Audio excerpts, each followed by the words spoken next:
మీ కుటుంబ శాంతి, ఆరోగ్యం, ఆర్థిక అభివృద్ధి కోసం రుద్రాక్ష మహాపూజలో తప్పక పాల్గొనండి. ఇప్పుడే నమోదు చేసుకోండి. Hi viewers, India's largest digital media network Suman టీవీకి స్వాగతం. ప్రస్తుతం మనతో ఉన్నారండి గ్లోబల్లీ సర్టిఫైడ్ బాక్సో అండ్ ఎమోషనల్ ఇంటెలిజెన్స్ ట్రైనర్ అనమాట. బాబు ఎన్ని సర్టిఫికేట్స్ ఉన్నాయి కదా, వారేనండి భారతి నాదెళ్ల గారు. తను ఇన్స్టాలో చాలా బాగా చెప్తారు అండి ప్రతి దాని గురించి. సో మనం బోల్డ్ అనే విషయాలు వీరిని అడిగి తెలుసుకుందాం. నమస్తే అండి. నమస్తే అండి. సో భారతి గారు, నేను ఇంకొకటి మీరు చెప్తూ ఉంటే నేను చూశాను. అంటే మీరు చెప్పింది పచ్చి నిజం అండి. ఏంటంటే ఇంట్లో పేరెంట్స్ ఎలా ఉంటుందంటే, తల్లి హడావిడి, ఈ పని చేస్తే అయిపోతుంది, ఈ పని చేసేస్తే అయిపోద్దని పిల్లలకి మీరు అన్నారు. వాళ్ళ పర్మిషన్ లేకుండా ఒక ఏజ్ వచ్చిన తర్వాత దన్నదన్న బట్టలు తీసి మీ పని అయిపోవాలని చెప్పి వాళ్ళని స్నానాల దగ్గరికి తీసుకెళ్ళకండి అని. అసలు నిజంగా ఇది చాలా క్యాజువల్ అండి, ప్రతి ఇంట్లో జరిగేది. అంటే చిన్న పిల్లలే కదా, మళ్ళీ వాళ్ళ పర్మిషన్ ఏంటి ఆ ఏజ్ లో? మళ్ళీ ఇంకా పర్మిషన్ కొంతమంది ఏంటంటే ఇలా అడుగుతూ పోతే స్కూల్ టైం అయిపోతుంది కదా, బస్సు వెళ్ళిపోతుంది కదా, ముందుగా లేచి చేయాలని కాదు, ఉండదు ఇలా. కానీ ప్రతి దాని వెనకాల నిజంగా ఒక విషయం ఏదో ఉంటుంది, అది లేని మీరు అనరు, ఏదో ఒక కారణం ఖచ్చితంగా ఉంటుంది. ఎందుకని అలా? అంటే your teaching your child about private organs, ఆ తర్వాత your teaching your children about the boundaries, your teaching your children about your body consent. ఇవన్నీ కూడా చిన్నప్పటి నుంచే ప్రాక్టీస్ చేయాలి పిల్లల్లో. Up to 2, 3 at the max 3, నా కట్ ఆఫ్ 3 అంతే. 3 అంతే. 3 ఇయర్స్ దాటిన తర్వాత మీరు పిల్లల్ని మీ ఇష్టం వచ్చినట్టు లాక్కెళ్ళిపోయి మీరు అన్నట్టు బట్టలు తీసేసి నీళ్లు సొర్రని పోసేసి రుద్దేసేసి స్కూళ్ళకి పంపించేయడం, ఇవన్నీ సహజంగా ఏం చేస్తామంటే మనకుండే టైం లిమిట్లో మరి అర్ధరాత్రి వరకు అందరం మొబైల్ చూసుకొని పడుకోవాలి 12-1 గంట దాకా. లేదంటే డైలీ సోప్స్ ఉంటాయి, సీరియల్స్ ఉంటాయి, వాటిలో ఏ ఎపిసోడ్ మిస్ అవ్వడానికి లేదు. రైట్. ఇవన్నీ చేశాక నిద్రలు లేచేది 8కి స్కూల్ అయితే 7కి లెగుస్తారు అందరూ. మరి 1 hour లో పిల్లలు స్నానాలు అయిపోవాలి, వాళ్ళ బ్రేక్ఫాస్ట్ అయిపోవాలి, మళ్ళీ వాళ్ళకి ఇవ్వాల్సిన బాక్స్లు అయిపోవాలి, ఇన్ని అయిపోవాలి. సో ఇంత ఖాళీ. కొంతమంది పేరెంట్స్, నేను ఈ టాపిక్ మీద వీడియో చేసినప్పుడు కూడా ఈ లోపల స్కూల్ బస్ వెళ్ళిపోతుంది, స్నానాలు కూడా చేయించుకోరు, స్కూల్ బస్ కూడా వెళ్ళిపోద్ది కదా మేడం అంటే, కనీసం అందుకనే ఇద్దరు పొద్దున నేర్చుకోండి, అట్లీస్ట్ మీ డైలీ రొటీన్ సెట్ అవుతుంది. దానికోసం అన్నా పెడితే వాళ్ళు ఇట్లా పెట్టారనమాట. ఓకేమో, కరెక్టే కదా. ఇది అంతా ఏంటంటే, ఇంకొకటి ఇది టీచ్ చేసేటప్పుడు కూడా చాలా మంది పేరెంట్స్ ఏం చేస్తారంటే, అగైన్ మళ్ళీ నేను అమ్మ దగ్గరికే వస్తాను. ఎందుకంటే ఈ పేరెంటింగ్ లో ఫస్ట్ ప్రైమరీ రోల్ పోషించేది తల్లే ఎప్పుడు కూడా. ఎందుకంటే బిడ్డ తల్లికి, అది బిడ్డ అంటే అమ్మాయి అబ్బాయి అని కాదు, ఎవరైనా కూడా తల్లికే దగ్గరకు ఉంటారు. వాళ్ళకి స్నానం చేయించేటప్పుడైనా, లేకపోతే ఏదైనా అన్నం పెట్టేటప్పుడైనా, నిద్ర పుచ్చుకునేటప్పుడైనా తల్లే ఎక్కువ టైం స్పెండ్ చేస్తుంది. కాబట్టి చాలా మంది తల్లిదండ్రులు ఏం చేస్తారంటే, where is your eyes, where is your nose. మనకి పిల్లలకి కొంచెం మాటలు వచ్చిన దగ్గర నుంచి 2 years ప్లస్ అయిన దగ్గర నుంచి, అసలు 1 year నుంచి కూడా స్టార్ట్ చేసి ఇవన్నీ నేర్పుతారు. This is ears, this is nose, this is lips, అట్లా నేర్పిస్తారు. కానీ ఎప్పుడైనా ఇక్కడ చూపించి this is your breast, this is your vagina, లేకపోతే దిస్ ఈజ్ యువర్ పెనిస్ అని నేర్పించడం తల్లిదండ్రులు చూసారా? అస్సలు. ఎందుకంటే వీళ్ళకే సిగ్గు. సో పిల్లలు కూడా తెలియకుండా గబుక్కుని అక్కడ వేలు పెట్టుకున్నారు అనుకోండి. చాలా common language in our Telugu families.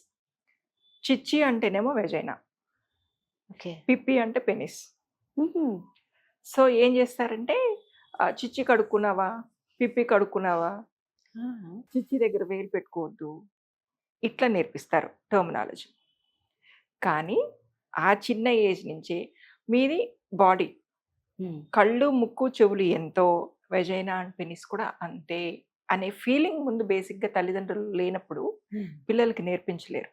మీరు సిగ్గుపడిపోయి గిల్ట్ కాన్షియస్ తోటి, షైఫుల్నెస్ తోటి పిల్లలకి చిచ్చీలు పిప్పీలు అని నేర్పిస్తే వాళ్ళు కూడా అదే ఇది తోటే పెరుగుతారు, దాన్ని ఒక బూత్ లాగే చూస్తారు. అండ్ ఇంకొకటి, బట్టలు తీసేటప్పుడు కూడా మీరు వాళ్ళని మెంటల్గా ప్రిపేర్ చేయాలి. అంటే ఎట్లా అంటే, ఇప్పుడు స్నానానికి వెళ్తున్నావు నాన్న, సో నేను నీ ఫ్రాక్ తీస్తున్నా, నేను నీ షర్టును లాగు తీస్తున్నా, స్నానానికి వెళ్తున్నావు. బాడీని మీరు వాష్ చేసేటప్పుడు కూడా మాటల సందర్భంలోనే, I'm washing your hands now, I'm washing your stomach now, I'm touching your thighs now, I'm cleaning your penis now. ఇవి ఎప్పుడైతే మీరు నేర్పిస్తారో పిల్లల్లో ఓకే అమ్మా, ఓకే అమ్మా అంటున్నప్పుడు yes, this is a consent. నా అమ్మ నాకు చిన్నప్పటి నుంచి నేర్పించింది. రేపు ప్రొద్దున మీరు వాడిని ప్రీ స్కూల్లో వేస్తారు, తర్వాత స్కూల్స్కి వెళ్తారు. ఎంతమంది ఆడపిల్లలు ఆటో అంకుల్ నన్ను ఇక్కడ ముట్టుకున్నాడు, Yes, అక్కడ right. ముట్టుకున్నాడు, డ్రైవర్ అంకుల్ ఇక్కడ ముట్టుకున్నాడు, అక్కడ ముట్టుకున్నాడు, లేకపోతే స్కూల్స్లో వర్క్ చేసే వీళ్ళు కూడా ఉంటారు కదా, హౌస్ కీపింగ్ స్టాఫ్ వాళ్ళు ఉంటారు Yeah. కదా, పిల్లలు వాష్రూమ్స్లోకి వెళ్ళేటప్పుడు వాళ్ళ వెనకాల వెళ్ళడము, నీకు చాక్లెట్ ఇస్తాము, ఇట్లా నిన్ను ముట్టు పెట్టుకుంటే నువ్వు మాకు ముద్దిస్తే రోజు నీకు ఒక చాక్లెట్ ఇస్తాం, ఇంట్లో చెప్పొద్దు, నిన్ను అక్కడ ముట్టుకొని ఇస్తే చాక్లెట్ ఇస్తాం చెప్పొద్దు ఇంట్లో. ఇవన్నీ పిల్లలకి తర్వాత మీకు జరిగి వాళ్ళ ఇంటికి వచ్చి చెప్పి చెప్పలేక వాళ్ళలో మోడిఫికేషన్స్ అయ్యి చాలా రకాలుగా మీరు ఏడ్చి ఇవి జరగకుండా ఉండాలి అంటే మీరు బాడీ పార్ట్స్ గురించి మీకు చిన్న పిల్లల నుంచే ప్రాపర్ లాంగ్వేజ్లో నేర్పించాలి. అంటే అలా నేర్పించడం వల్ల అంటే ఇప్పుడు ఎవరైనా ఏమైనా టచ్ చేసినప్పుడు అప్పుడు అంటే చెప్పగలరా? ఇమ్మీడియట్ గా అది వచ్చి చెప్తుంది ఇంటికి, వాడు నా Okay. వెజైనా ముట్టుకున్నాడు అని. అలా మీకు నా క్లయింట్ది ఒక స్టోరీ చెప్తా చూడండి. Hmm. యాక్చువల్గా ఇది నా క్లయింట్కి జరిగింది కాదు, నా గైనకాలజిస్ట్ ఒక క్లయింట్కి జరిగింది అనమాట. Hmm. ఒక 3 years పాపకి వెజైనాలోంచి బ్లీడింగ్ అవుతుందని వాళ్ళ ఫాదర్ తీసుకొచ్చాడు. తీసుకొస్తే మదర్ ఏదండి అంటే, మదరు పుట్టింటికి వెళ్ళింది, వాళ్ళ మదర్కి ఒంట్లో బాగాలేక, మా అత్తగారికి ఒంట్లో బాగాలేక, సో నేను తీసుకొచ్చానండి.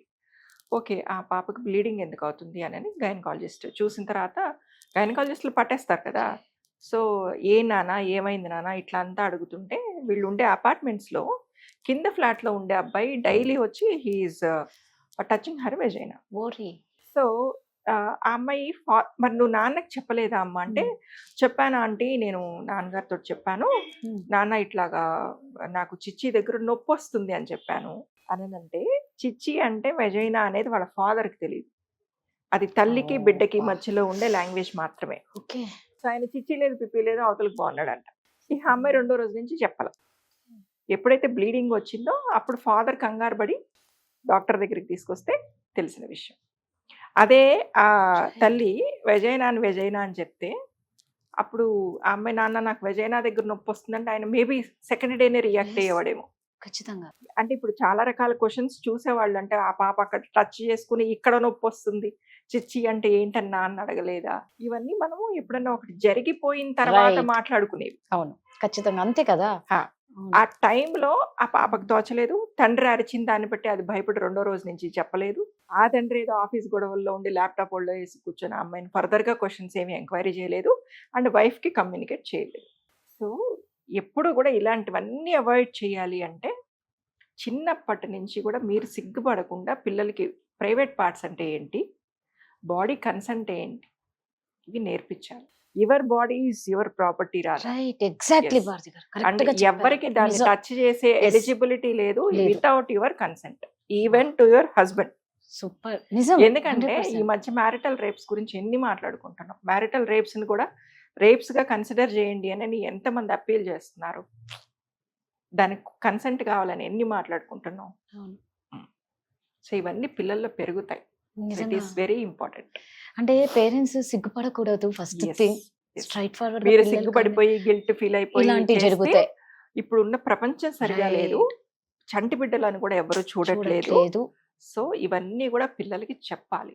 నీ పర్మిషన్ లేకుండా ఇంకొకళ్ళు నిన్ను టచ్ చేస్తే మా దగ్గరకు వచ్చి ఫస్ట్ చెప్పాలి. మేము బాక్సర్ క్లాసెస్లో, బాక్సర్ కౌన్సిలింగ్ సెషన్స్లో, స్కూల్స్కి వెళ్ళినప్పుడు ఇచ్చే సెమినార్స్లో రిపీటెడ్గా చెప్పేది అదే. ఫస్ట్ ఆఫ్ ఆల్ తల్లి సిగ్గులు పడకూడదు. సిగ్గుపడద్దండి నిజంగా. ఇవి తర్వాత భయం ఏమైనా వేస్తుంది. జరిగిన తర్వాత బాధపడాలి. మనం సరిదిద్దుకోలేనివే జరుగుతాయి జరుగుతాయి. ఇలాంటివన్నీ. Yes.